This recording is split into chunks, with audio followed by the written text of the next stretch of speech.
Hi there, Vinney Chopra here. The book I wrote, Apartment Syndication Made Easy. I hope some of you have read that. It's getting raving reviews, 400, plus reviews. And then also my second book. I don't know if you follow me on Amazon. Positivity Brings Profitability. Again, my idea about the whole podcast started about a year and a half back or so. We are in the top 10. I can't believe it. Top 10, over 100,000 downloads, and so forth. So moving to 150, 200, 1,000 downloads. But the key thing is I try to bring very specific specialists who can really teach us some great things. So if you like the comment, and give us some comments, give us 5-star reviews on the iTunes so that we could share it with a lot more people like you. Again, my guest today is a great friend.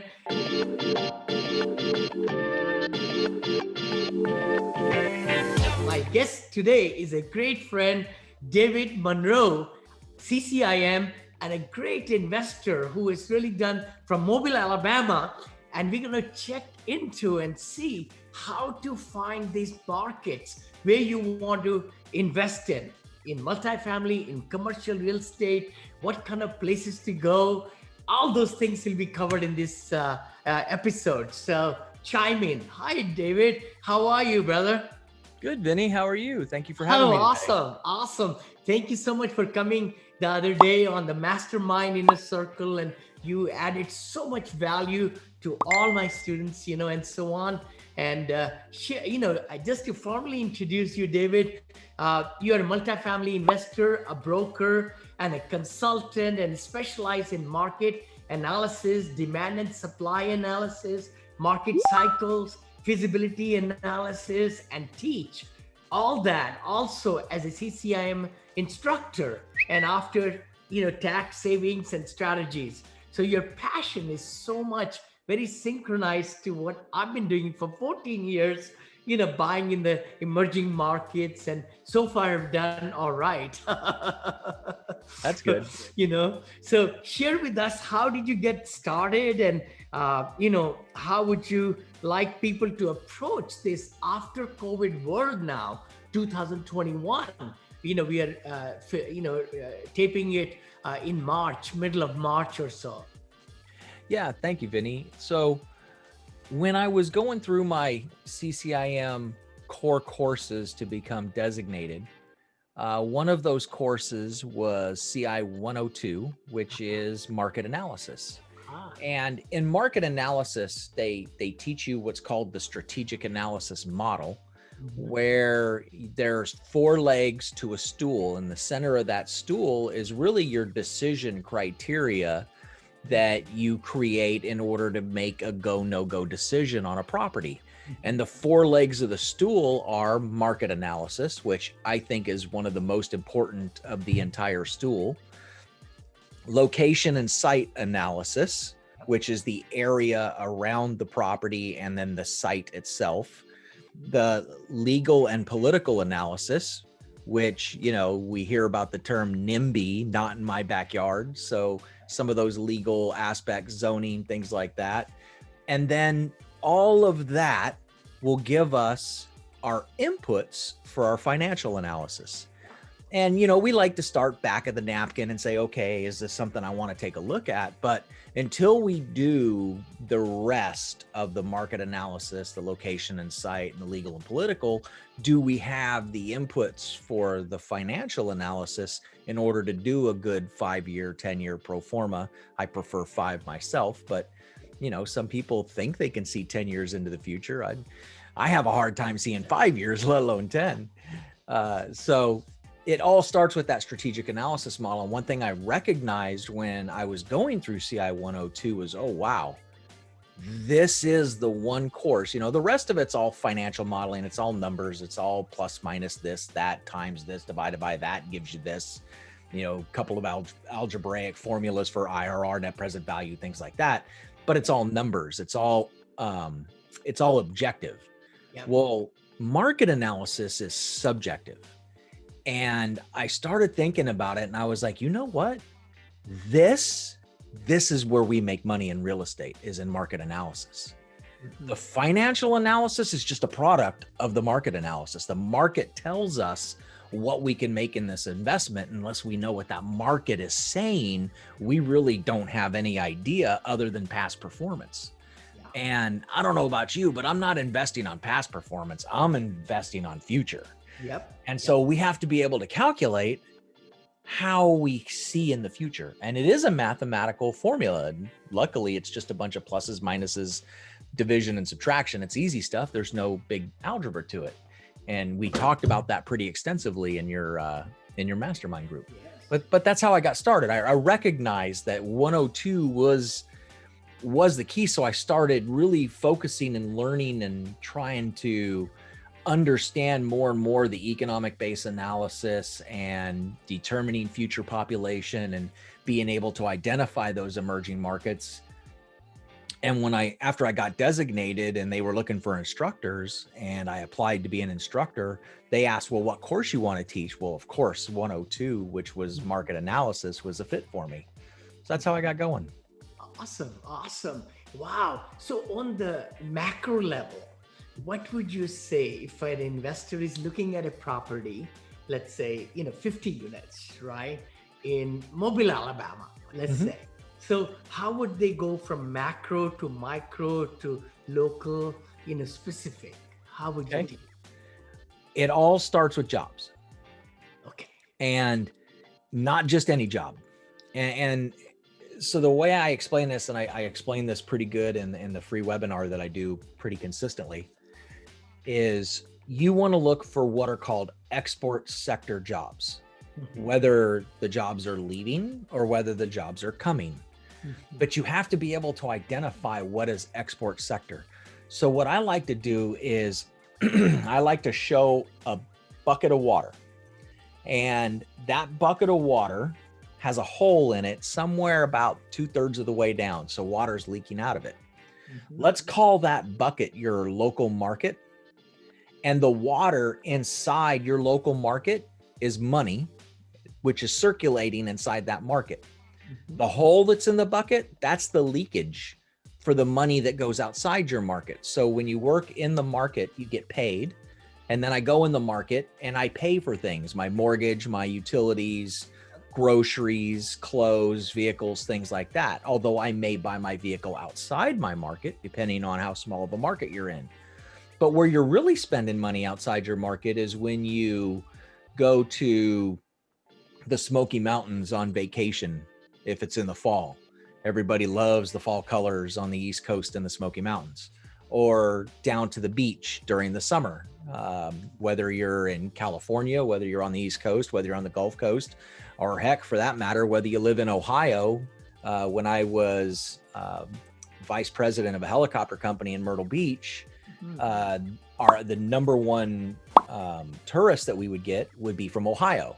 They would drive from Ohio to Myrtle Beach to enjoy the beach weather.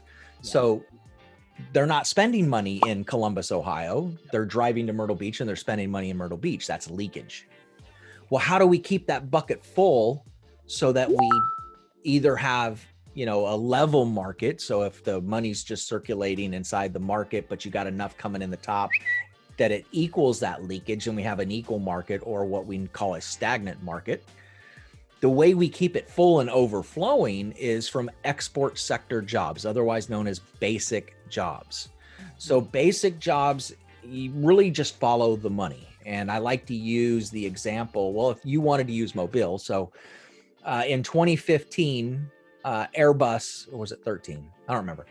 2013 or 2015, Airbus announced we're going to build a manufacturing plant in Mobile, Alabama, and we're going to build the A321 airplanes there. And everybody was like, woohoo, and we're going to bring 1,000 jobs to that factory. Well, how do those employees get paid? Are they selling Airbus A321 jumbo jet airliners to people in Mobile? No, not. So they're selling them to France, they're selling them to Germany, they're selling them to Japan, they're selling them to UAE, they're selling them to Canada, they're selling them to Mexico. So globally, that money is going to France, which is where Airbus is located. France is then taking that money, shuffling it, do what they do, and then send the money back to Mobile, Alabama on payday so that they can pay their employees. Those employees then take that money, they go into the marketplace and they spend that money. And then they go to the Smoky Mountains in the fall for to see the fall leaf colors. And they go to Myrtle Beach during the summer to go to the beach or Gulf Shores if you're in Alabama. So that there's enough money coming in the top of the bucket from these export sector jobs that no matter what your leakage is out the bottom, you still have an overflowing market. That is really the definition of an emerging market, where there's more money coming in than can be spent inside the market. That's an emerging market. That's a growing market. It takes jobs, export sector jobs, to identify that. That really is the entire start of it. I hear a lot nationally and from other people, they know it starts with jobs. But not a one can tell me, well, what do you mean? What kind of job? Well, jobs, job growth. Okay. What kind of job growth? Oh, so I'll take it further. All right. So we have basic, which is the export sector. And then we have support sector jobs, which is non-basic. That would be if your right-hand man, John Rusin, decided he wanted to open a bakery shop. So he went and bought a building and in Mobile, and he opened a bakery shop, and he makes all of his bagels and everything else. He creates cupcakes all locally. When the workers get off work or before they go to work at Airbus. So before they go to work at Airbus, they stop at John's, they buy a bagel, they go to Airbus and have their breakfast and work. And on the way home, they stop and get a loaf of bread or get, cupcakes for the kids or whatever they're going to do. And then they go home. Well, John then takes that money that he's earning from the local market. The money's not coming from outside the market. It's coming from the local market. Right. He's paying his employees, and his employees are going into the marketplace and they're, paying their mortgage, buying their rent, your utilities, food, clothing, stuff like that. But they're still going to Myrtle Beach, and they're still going to Gulf Shores, and they're still going to the Smoky Mountains. So you still have that leakage, but there's nothing coming in the top to replenish the local market job force, which is why we don't count when somebody opens a bakery shop locally. We don't count that as an export sector job, because the money is paid for within the market and recirculated back in the market, and we still have that leakage we have to account for. So that's the difference in the two types of jobs. And when I explain that, light bulbs go off to people. Yeah. No, I was just thinking, I know in the past, I've done it for 14 years, going on another 20 more, is that you need to have 3 strong employers is something, or industries, not even employers, but industries, not dependent on one particular industry, which can wipe out, and then the jobless rate, we can call it, goes higher or like that. And then people cannot pay the rents. And so it's all correlational. But also, where do you go and find these statistics? I know it's a very holistic picture. It took you a long time, 45 minutes to kind of explain everything. What would be simple ways, anybody listening to us, where can they start and how it can be done? Yeah. So what you're talking about, we call that comparative advantage or competitive advantage, where you can take a look at a market and say, okay, it's strong in these certain industries. So where can we find information that will tell us that kind of data? Right. So Bureau of Labor Statistics website, bls.gov. There is a set of tables within BLS called the QCEWs. It's the Quarterly Census of Employment and Wages. Mm-hmm. In those tables, they will give you what's known as a location quotient. Anything greater than a 1.0 in the location quotient for that local market is considered to be an export sector or a basic job. So what you want to see, and there's about 18 to 22, depending on your market size, could be as low as 14. I've seen some markets only have 14 sectors, and these are NAICS sectors, the North American Industrial Classification System, which was created with NAFTA between Canada, Mexico, and the US.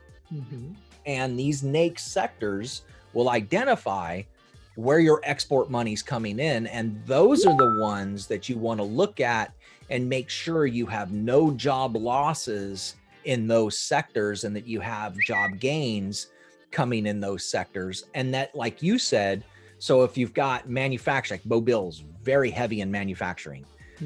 We've got the steel plant, we've got Austal, which builds the naval ships, the high-speed destroyers for the Navy, the littorals. We build those here. We build the airplanes for Airbus. Continental Motors, which builds engines for Cessnas. You know, we're a manufacturing area, but we also have our port. So we're big in logistics as well. So wholesale and logistics is also an export sector here.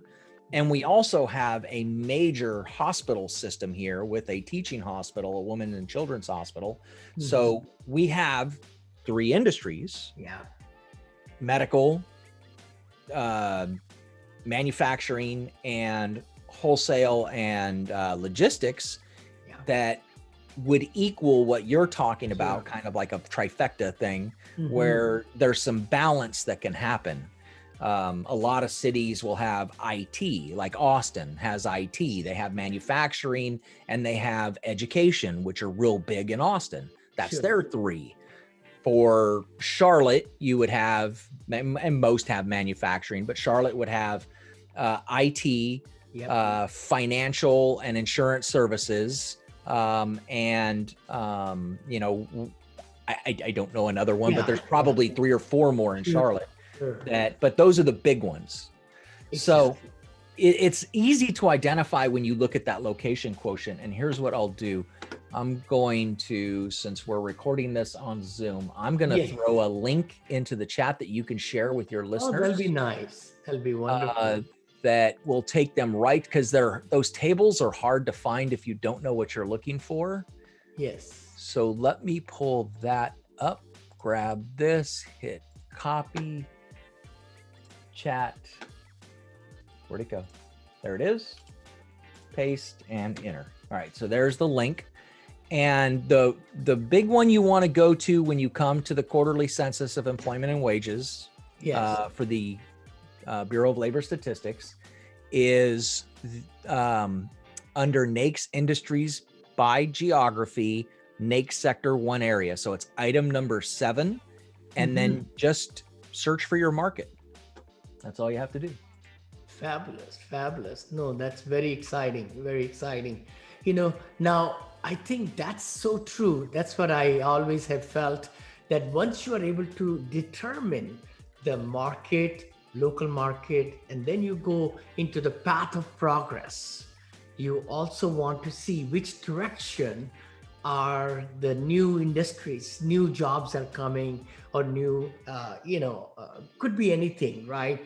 And I know I've always mentioned and heard that where the Walmarts are opening, or Starbucks are opening, or Best Buys are opening, right? They spend millions and millions of dollars of money in doing the research, of course, and then they start buying the land, and it takes them, certain time to get the building permits locally and all that. So when you can see where the cranes are moving to, I remember when we went to Orlando, we purchased there. We went to, we bought in Melbourne, of course. Now we bought in Austin, because there's disintegration of the IT industry where I live near San Francisco. Right. I can see lots of jobs are moving from Silicon Valley, and Austin is becoming a big hub of Silicon Valley.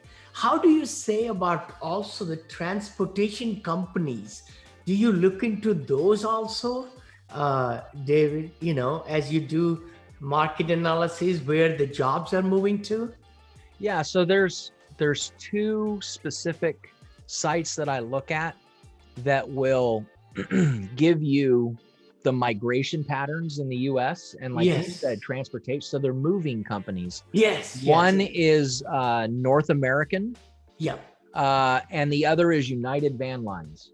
United Those Van Line, two and North North America, American. and U-Haul. I heard about U-Haul. Well, I haven't seen U-Hauls, but those are the two that I look at. They're pretty close to each other. There will be a little bit of discrepancy. I mean, they're using their own data that, you know, for people that hire them to move them from one location to the other. Right. But yeah, that's how you can see those migration patterns. On a more micro level, if you're wanting to see, you know, what highway, like Dallas, for instance, the path of progress in Dallas goes right up, what is it? 85 or 70. Mm-hmm. Well, it's a US highway. It's not the interstate. Correct. Right up into McKinney. Yeah. And so it's kind of stopped at McKinney, but you can literally see that path of progress moving. And now McKinney is getting exploded to the point where it's going to go up again, up to the point where we're almost at the Oklahoma state line. I mean, it is really starting to head up that way. And the interesting thing about it is when you look at the Dallas-Fort Worth area, you have Dallas and you have Fort Worth, and they both have those growth patterns, and they both go north, and they both kind of go out like an antenna at about a 10 or 15 degree angle. And the reason for that is because of all the lakes that are up in the North Dallas area. So these paths of progress kind of split those lakes, and you can really predict those patterns. Well, when you don't have a really large market like that to be able to see that happening, how do you identify where the path of progress is going, especially in a spider type market like Mobile? Surely. Well, just go to your economic development department or the planning commission and ask for their master plan and find out where they're investing in that local market. And like you said, where are the cranes popping up to build things? Where are they building grocery stores? Where are they building larger retail centers? And that will give you a really good idea of where they're moving. And then where's the redevelopment happening? Where's the money that is being spent infill, not necessarily in the path of progress, but regentrifying in certain areas? And so that's another good thing to look at. And the community's master plan will tell you, at least in their mind, what they see happening, which is a good start. Surely. Also, another website, lots of investors, and I've used it too, is the citydata.com or org, right? Citydata. Do you see that website also, or? I'm familiar with that website. It is in my favorites, but can I give you one that's better than that? Please. Yeah. Yes. So just Google US Census Quick Facts. And all that data is in a nice table form. What's great about it is you can benchmark it against other areas. It'll allow you to benchmark up to 4 at a time. So if you wanted to just do that specific area, so if you want to do the US versus the MSA, the metro statistical area, versus the county versus the city, you can. If you want to do Houston versus San Antonio versus Dallas versus Austin, you can. And so you can benchmark up to 4 at a time in US Census Quick Facts. You can't do that in best cities or. I love it. US Census like that. Quick Facts. Quick Facts. That's it. Just Google it and it'll get the link right to it. Oh my gosh, that's amazing.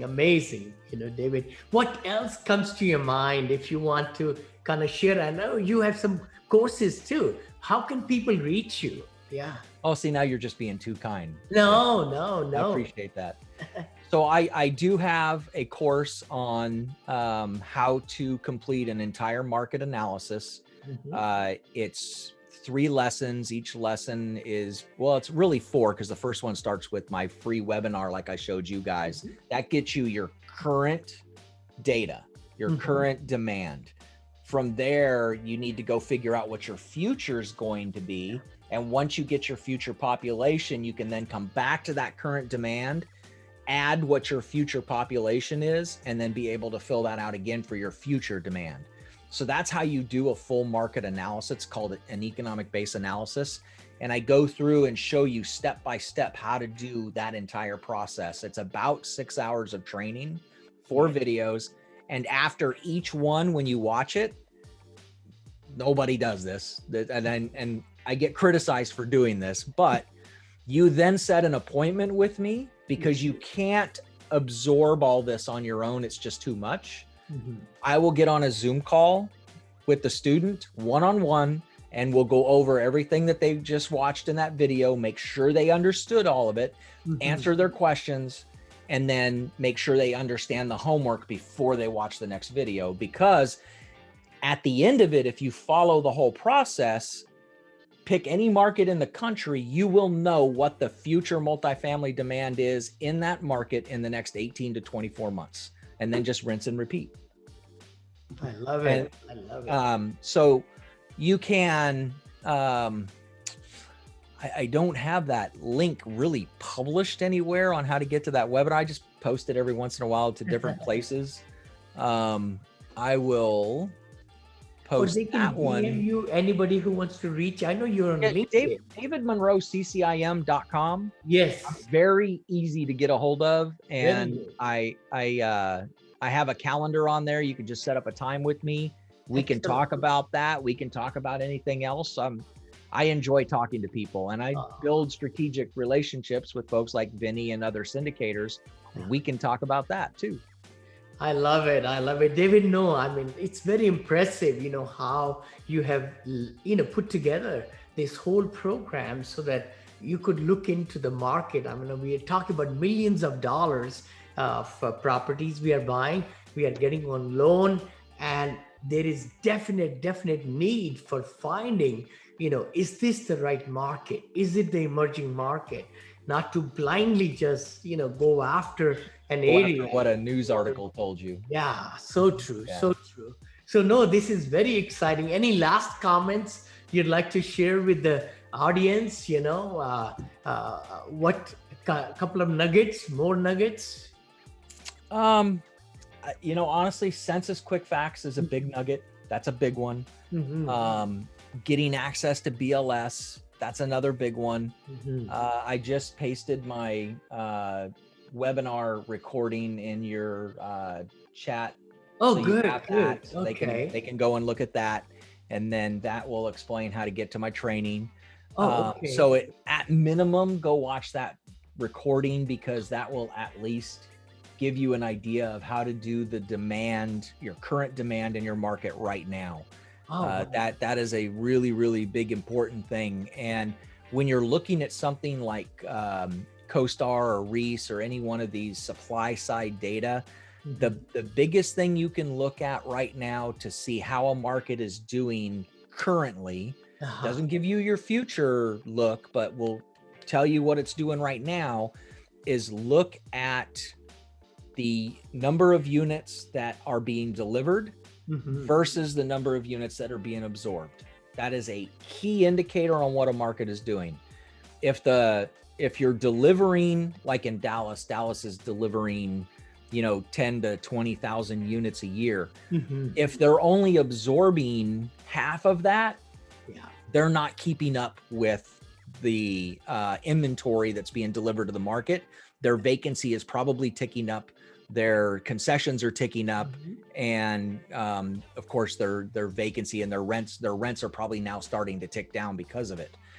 And it's just hypothetical. I'm not saying that's what Dallas is doing, but if they're delivering 20,000 units over the last 12 months, but they absorbed 25,000 units, which is probably more likely in Dallas right now, that means that they're exceeding what the developers can bring to the market. That demand is still larger than what's being delivered.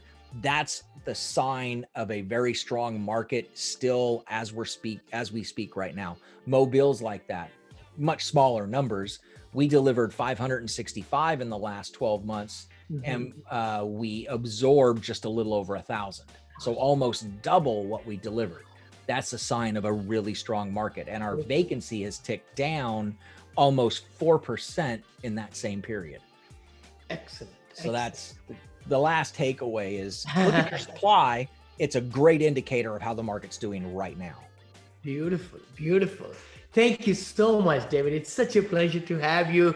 Hey guys, if you like the content that we covered today, and if please give comments and share this episode with your family, friends, your people in your team, so that they could also learn about the techniques. Again, please give 5-star reviews. And we have put, I've got 3 shows a week now, and one of the senior investing, assisted senior living build up and all, and passively investing in that show, Vinney and Bo show on Fridays, 9:30 live.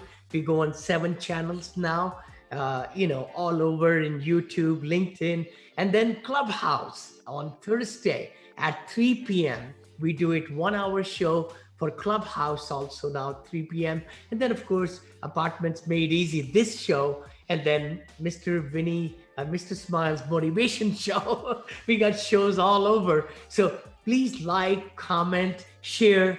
We'll see you in the next episode. David, thank you so much, brother. Thank Really you, Vinney. appreciate This was fun. Thank you very much for inviting me. Sure.